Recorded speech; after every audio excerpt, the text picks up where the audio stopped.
Първо благодаря за превъзходния гост, пише Богдан. Въпросът ми е, кога се формира българска идентичност в средновековието и може ли да се говори за българи, т.е. кога може да се говори за българи, а не за славяни, прабългари и други. И благодарим на Богдан, естествено, за въпроса. Добре, тук ще отворим голяма скоба. Да, няма никакъв проблем. По принцип, може би е хубава тема за друго предаване. За друго предаване, естествено. Идентичностите през предмодерната епоха въобще.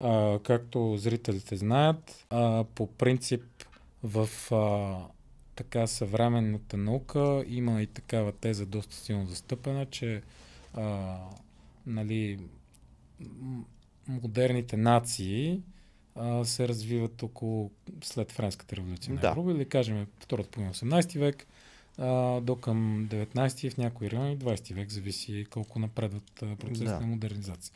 И това е действително така. То се потвърждава и от българската история през Възраждането, което съвпада точно с този период, и въобще от цялата европейска, а и световна история, когато говорим за формиране модерни нации, модерни национални държави със свои програми.